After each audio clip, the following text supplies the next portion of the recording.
धानीपुर गांव का मुखिया बाजार में बैठा हुआ था कि तभी वहां पर जमींदार एक शहरी व्यक्ति के साथ आ पहुंचा। जमींदार को देखकर मुखिया ने मुस्कुराते हुए कहा, अरे क्या बात है जमींदार, सुबह सुबह आज बाजार कैसे निकल आए?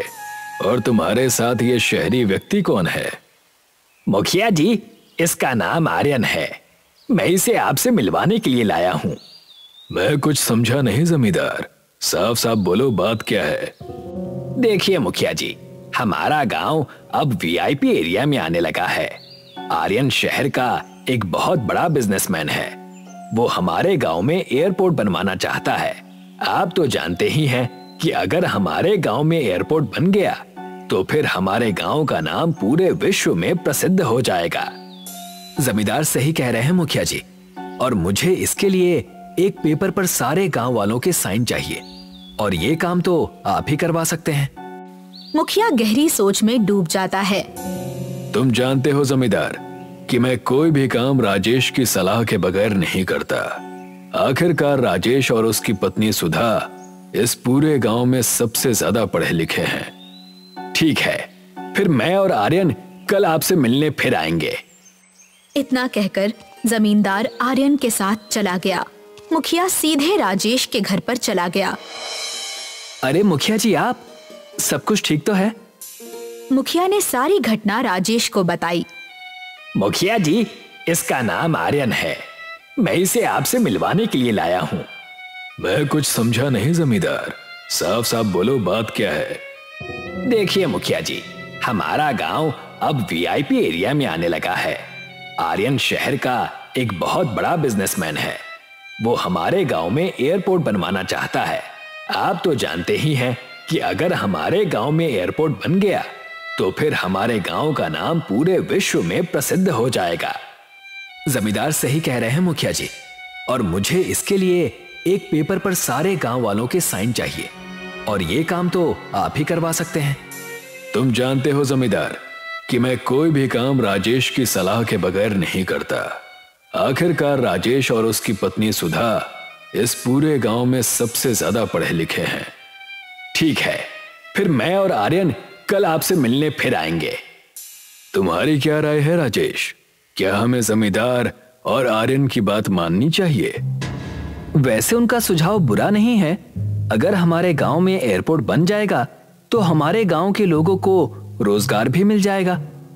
तभी सुधा राजेश की ओर देखकर कहती है, वो सब तो ठीक है राजेश, परंतु मुझे लगता है कि अगर हमारे गांव में एयरपोर्ट बन जाएगा तो कहीं हमारे गांव के लोग मुसीबत में ना आ जाएं। और वो कैसे सुधा? मैंने सुना है कि जब एयरपोर्ट बनता है तब सरकार दूर दूर तक के गांव खाली करा देती है। तुम चिंता मत करो सुधा, अगर एयरपोर्ट बनने से हमारे गांव के किसी भी व्यक्ति पर कोई भी मुसीबत आती है तो सबसे पहले मैं ही एयरपोर्ट बनने का विरोध करूंगा। इतना कहकर राजेश मुखिया से कहता है, चलिए मुखिया जी, मैं भी आपके साथ चलता हूँ। कुछ ही देर में राजेश मुखिया के साथ जमींदार की हवेली में चला गया। तो फिर तुमने क्या सोचा राजेश? जमींदार साहब, एयरपोर्ट बनने से हमारा गांव तो प्रसिद्ध हो जाएगा, ये सत्य है, परंतु आपको ये आश्वासन देना पड़ेगा कि एयरपोर्ट बनने से हमारे गांव में कोई मुसीबत नहीं आएगी। जमींदार के बोलने से पहले आर्यन राजेश से कहता है, अरे नहीं नहीं राजेश भाई, ऐसा कुछ नहीं होगा। अरे जब एयरपोर्ट बनकर तैयार हो जाएगा तो तुम्हारे सारे गांव के लोगों को रोजगार मिल जाएगा, पर अगर किसी कारणवश तुम्हारा गांव खाली भी करना पड़ा तो हम तुम्हें दूसरे गांव की जमीन देंगे और उस गांव में पक्के मकान और सारी सुख सुविधाएं भी देंगे। हम तुम्हारे सारे गांव वालों को खेती करने के लिए इतनी जमीन देंगे कि जितने की उन्होंने कल्पना भी नहीं की होगी। ये सुनकर राजेश और मुखिया खुश हो गए। अगर ऐसी बात है तो फिर ठीक है। तो फिर देर मत कीजिए मुखिया जी, ये कागज लीजिए और सारे गांव वालों का अंगूठा लगवाकर हमें दे दीजिए। मुखिया कागज लेकर राजेश के साथ जमींदार की हवेली से निकल गया और सारे गांव वालों का अंगूठा लगवाकर जमींदार को पकड़ाता हुआ बोला, सारे गांव वालों ने मुझ पर विश्वास करके इस कागज पर अंगूठा लगा दिया है। अब आप आराम से सो जाइए। जमींदार साहब, मैंने आप पर भरोसा करके सारे गांव वालों को अंगूठा लगाने के लिए मनाया है। बस मेरे भरोसे को तोड़िएगा मत। कैसी बातें करते हो राजेश? अरे मैंने और आर्यन ने जो वादा किया है उसे पूरा किया जाएगा। जमींदार की बात सुनकर राजेश मुस्कुराता हुआ मुखिया के साथ जमींदार की हवेली से बाहर निकल आया। मुखिया और राजेश कुछ ही दूर चले थे कि तभी एक ट्रक राजेश को टक्कर मारता हुआ वहां से चला गया। अरे नहीं, ये कैसा अनर्थ हो गया। राजेश का उसी दिन अंतिम संस्कार कर दिया गया। सुधा का रो रो कर बुरा हाल था। रो मत सुधा, होने को कौन टाल सकता है। मेरे पति हमेशा गांव की तरक्की का सपना देखते थे और तरक्की का दिन देखने से पहले ही वो इस संसार को छोड़कर चले गए।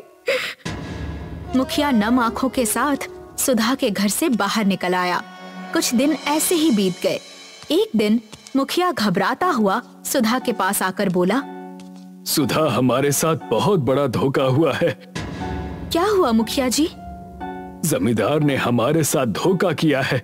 जमींदार पुलिस लेकर गांव आया है और पुलिस पूरे गांव को खाली करा रही है। ऐसे कैसे हो सकता है? मैं जाकर बात करती हूँ। सुधा तुरंत अपने घर से बाहर निकल आई और जमींदार से बोली, ये क्या हरकत है जमींदार? ये हरकत करके तुम मेरे स्वर्गवासी पति की आत्मा को ठेस पहुंचा रहे हो। तुम्हारा पति एक मूर्ख था सुधा, वो मेरे इरादे को समझ ही नहीं पाया। जमींदार के बगल में खड़ा आर्यन सुधा से कहता है, हम बिजनेसमैन अपने मकसद को पूरा करने के लिए अक्सर बड़े बड़े वादे करते हैं और तुम बेवकूफ गांव वाले बड़ी आसानी से हमारे झांसे में आ जाते हो। तुम्हें कोई जमीन नहीं मिलने वाली। सारे गांव वालों ने पेपर पर अंगूठा लगाया है और उस पेपर पर लिखा है कि ये सब अपनी मर्जी से उनकी सारी जमीनें मेरे नाम कर रहे हैं। लेकिन तुम चिंता मत करो सुधा, यहाँ से कुछ ही दूर एक बहुत पुराना हवाई जहाज पड़ा हुआ है जो कि आर्यन का है।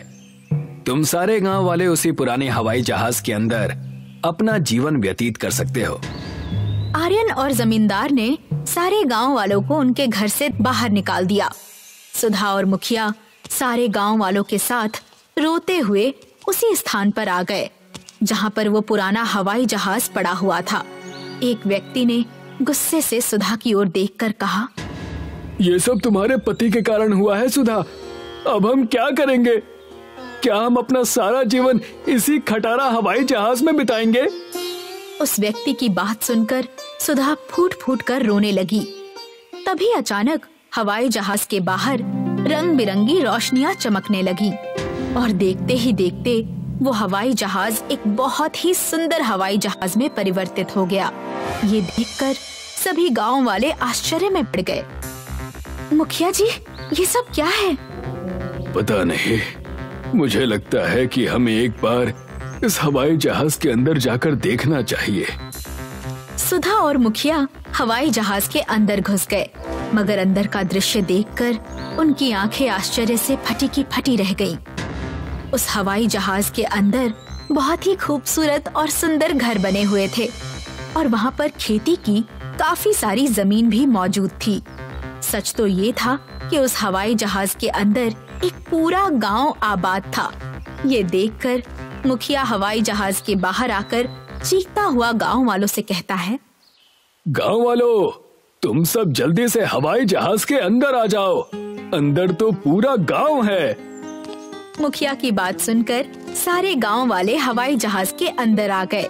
एक व्यक्ति खुशी से चिल्लाते हुए मुखिया से कहता है, मुखिया जी, इस हवाई जहाज के अंदर तो हमारी गांव से भी अच्छे और सुंदर मकान बने हुए हैं और इसके अंदर जो गांव स्थित है उसकी जमीन तो हमारे गांव की जमीन से भी ज्यादा उपजाऊ है। ऐसा लगता है मानो हवाई जहाज के अंदर कोई दूसरा ही संसार बसा हो। तुम सही कह रहे हो। आज से हम सब अपना जीवन इसी हवाई जहाज के अंदर बने गांव में ही व्यतीत करेंगे। सारे गांव वाले उसी दिन से हवाई जहाज के अंदर स्थित जादुई गांव में अपना जीवन व्यतीत करने लगे। एक दिन सुधा उस गांव में टहल रही थी कि तभी उसकी नजर एक जेल पर पड़ी। सुधा चौंकते हुए मुखिया से कहती है, मुखिया जी, जादुई गांव में इस जेल का क्या काम है? अगर यहाँ पर जेल है सुधा, तो इसका कोई तो काम जरूर होगा। समय आने पर इसका भी पता चल जाएगा। इधर एक दिन जमींदार आर्यन से कहता है, समझ में नहीं आ रहा आर्यन कि वो सारे गांव वाले कहाँ चले गए। अरे फिर रहे होंगे कहीं, हमें इससे क्या। नहीं आर्यन, हमें उन पर नजर रखनी होगी। आजकल प्रेस मीडिया का दौर है। तुम सुधा को नहीं जानते, वो पढ़ी लिखी है। कहीं ऐसा ना हो कि वो उन सारे गांव वालों को लेकर प्रेस में चली जाए। मैंने उन सारे गांव वालों को वहीं जाते हुए देखा था जहां पर मेरा खंडहर हो चुका हवाई जहाज पड़ा हुआ है। चलिए चलकर देखते हैं। कुछ ही देर में आर्यन और जमींदार उस स्थान पर आ गए।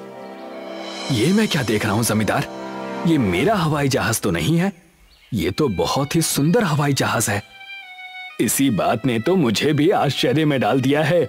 चलो अंदर चलकर देखते हैं। जमींदार और आर्यन जैसे ही उस हवाई जहाज के अंदर गए तो सामने एक दृश्य देखकर उनकी आंखें आश्चर्य से फैल गईं। ये कैसे हो सकता है? इसके अंदर तो पूरा गांव मौजूद है। तभी वहाँ पर सुधा और मुखिया पहुँच गए। तुम दोनों यहाँ क्या कर रहे हो? मुखिया ने इतना कहा ही था कि तभी रंग बिरंगी किरणों के साथ वहाँ पर राजेश प्रकट हो गया। ये देखकर सुधा चौंकते हुए कहती है, राजेश, तुम तो मर चुके हो। हाँ सुधा, और मुझे मारने वाला कोई और नहीं बल्कि जमींदार और आर्यन ही हैं। जो ट्रक मुझे टक्कर मार कर गया था, वो ट्रक इन दोनों का ही था। इन दोनों ने मेरे और गांव वालों के साथ धोखा किया।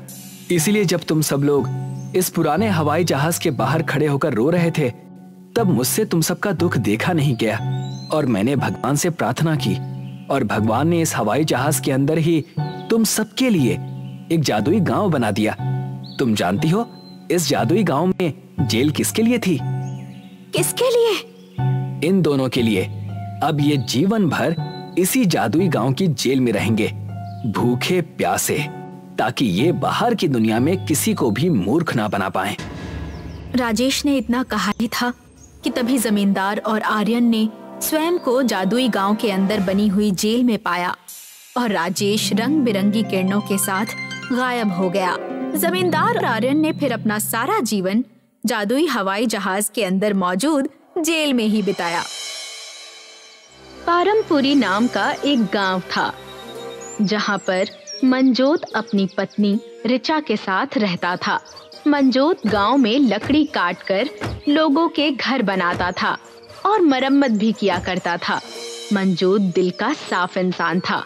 सारे गांव वाले उसे अच्छा मानते थे। जो मजा लोगों के घर बनाने में है, वो आनंद और किसी भी चीज में नहीं है।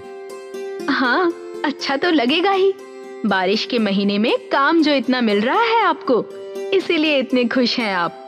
हाँ हाँ, काम मिल रहा है तो क्या, लोगों के घरों को बारिश से बचाना काम है मेरा। तुम ही लोगों का अच्छा करते रहते हो, मगर गांव वाले तो जरा भी अच्छे नहीं हैं।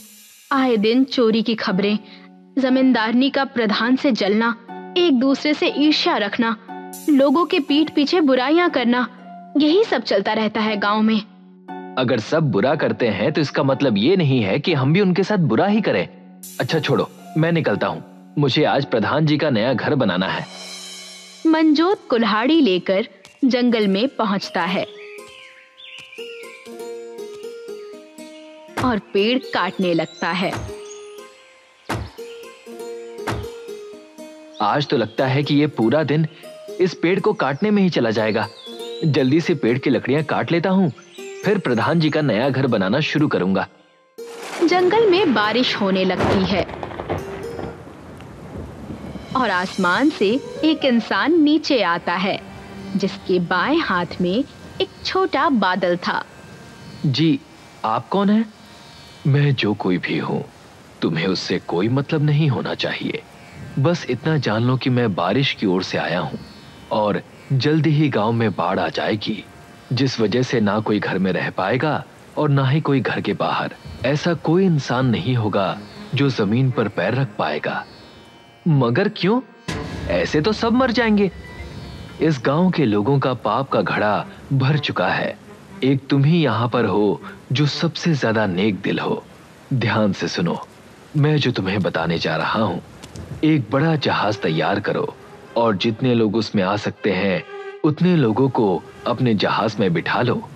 मेरे हाथ में जो बादल का कर्ण है ये जल्दी ही काले बादल में बदल जाएगा और सुनामी की लहर इस गांव को अपने साथ ले जाएगी। मगर मैं इतना बड़ा जहाज इतनी जल्दी कैसे बनाऊंगा? बरसात की ओर से आया हुआ व्यक्ति मंजोत को एक बड़ी सोने की कुल्हाड़ी देता है। इससे तुम एक बार में ही पेड़ काट सकते हो। ये सिर्फ और सिर्फ तुम ही इस्तेमाल करना। इसे छूते ही तुम्हारे पास अति मानव लकड़हारे की शक्तियां आ जाएंगी। जाओ और जो मैंने कार्य सौंपा है उसे पूरा करो।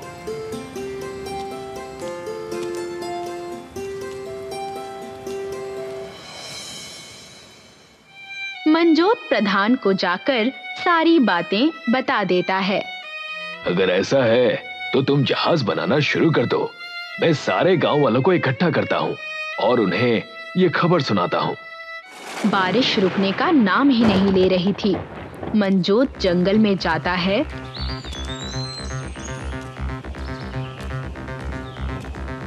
और उस कुल्हाड़ी से पेड़ काटने लगता है। मंजोत बड़ी सी जहाज बनाना शुरू कर देता है और दूसरी ओर प्रधान गांव वालों की बैठक बुलाकर उन्हें सारी बातें बताता है। अच्छा, तो अब ये प्रधान जी कुछ नया नाटक लेकर आए हैं। मैं तुम्हारी बातों पर भरोसा नहीं करती हूँ। ये नाटक नहीं है, ये सच है। तुम खुद अपनी आंखों से देख सकती हो कि बारिश कई दिनों से रुक ही नहीं रही है। एक हफ्ते बाद ये गांव पूरी तरह से पानी में डूब जाएगा। गांव वाले प्रधान की बात मान लेते हैं, मगर जमींदारनी जहाज में बैठने से मना कर देती है और सिर्फ एक हफ्ते बाद मंजोत एक बड़ी जहाज बना लेता है। जमींदारनी को छोड़ प्रधान और गांव के लोग जहाज में चढ़ जाते हैं। गांव में सन्नाटा सा छा जाता है। फिर एक बड़ी लहर गांव में प्रवेश करती है। देखो देखो, पानी की लहर पूरे गांव को नष्ट करने के लिए आ गई है। मगर हम सबको इन सब से डरने की जरूरत नहीं है। हमें तो ये जहाज बचा लेगा। जमींदारनी जहाज की तरफ चली आती है। अरे रुको, रुको मेरे लिए, मुझे छोड़कर कहाँ जा रहे हो?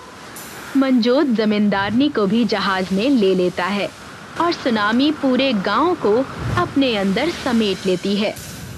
बाल बाल बच गई मैं। जमींदारनी जहाज को देखती है और स्थिर रह जाती है। ओह, ये कितनी बड़ी जहाज है, मगर यहाँ पर इतनी सारी लकड़ियां क्यों रखी हुई हैं? मंजोत गांव वालों से कहता है, गांव वालों ध्यान से सुनो। इन लकड़ियों को मैंने आप लोगों के लिए जमा किया है। मेरे पास इतना समय नहीं था कि मैं जहाज में आप लोगों के लिए घर बना सकूं। वाह मंजोत, तुम ना होते तो हमारा क्या होता। सबके घर समानता से बनाए जाएंगे। घर में रहने वाले परिवार के हिसाब से घर को बनाया जाएगा। जी, अगर घर में कम सदस्य रहते हैं तो उनके लिए एक छोटा घर बनाया जाएगा और अगर ज्यादा लोग रहते हैं तो बड़ा घर बनाया जाएगा। बिल्कुल नहीं, मुझे ज्यादा जमीनें इस जहाज में चाहिए। गांव में मेरे जमीन ज्यादा थे। चुप रहो, ये गांव नहीं है जहां जो चाहो वो करो। किस हक से तुम बड़ा घर मांग रही हो? मंजोत ने जैसा कहा है वैसा ही होगा। हाँ हाँ, अभी तुम जमींदारनी नहीं हो, एक आम इंसान हो हमारी तरह। सब अपना अपना घर बनाने लगते हैं और जमींदारनी असलियत को पचा नहीं पाती है। एक समय था जब मेरे पास बेमिसाल दौलत और शोहरत थी। जमीनों की कभी कमी नहीं थी। खेतों का खान पान भी बढ़िया था। सब इज्जत से पेश आते थे। ये सब एक ही बार में मेरे हाथ से चला गया। सब इस सुनामी की वजह से। अब सब लोग सिर्फ उस मंजोत और प्रधान को ही इज्जत देते हैं। मुझे कुछ करना होगा। तभी जमींदारनी का पुराना कर्मचारी वीरू उसके पास आता है। आओ वीरू आओ, क्या हुआ? जब से जहाज में आए तब से मिलने नहीं आए। काम वगैरह नहीं करना है क्या? चल बता, ये मंजोत के कुल्हाड़ी का क्या चक्कर है? जी, मंजोत के पास कुल्हाड़ी है तो उसके पास अति मानव की शक्तियां आ जाती हैं। और तो और मैंने तो ये भी देखा है कि उस कुल्हाड़ी से जब पेड़ को काटा जाता है तो वो पेड़ फिर से उग जाता है और फल भी देने लगता है। और मालकिन जी, रही बात काम की, तो मैं आपके लिए अब आगे से काम नहीं करने वाला। इतना कहकर वीरू वहां से चला जाता है और दूसरी ओर प्रधान और मंजोत जहाज में सबके लिए बराबरी का घर बना लेते हैं। जमींदारनी को भी एक घर मिलता है जो सिर्फ एक इंसान के रहने बराबर ही होता है। नहीं नहीं, मैं कभी यहाँ नहीं रहूंगी। मेरा घर इससे काफी बड़ा था। इस घर में सिर्फ एक ही इंसान रह सकता है। मुझे सब वापस लेना होगा। मैं उस मंजोत से सब छीन लूंगी। मंजोत और प्रधान जहाज पर बची लकड़ी को काट रहे थे। तभी जमींदारनी हाथ में लड्डू लेकर वहां पहुंचती है।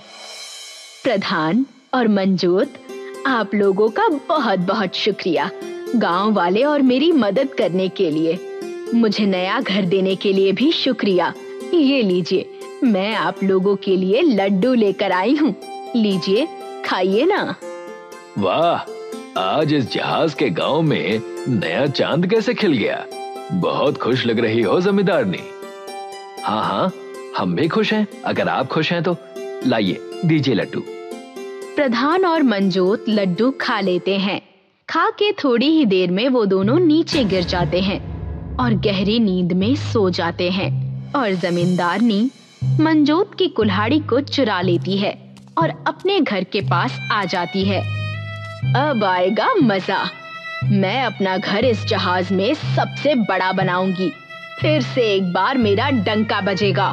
गांव में एक बार फिर लोग मेरी इज्जत करेंगे और मेरे नीचे काम करेंगे।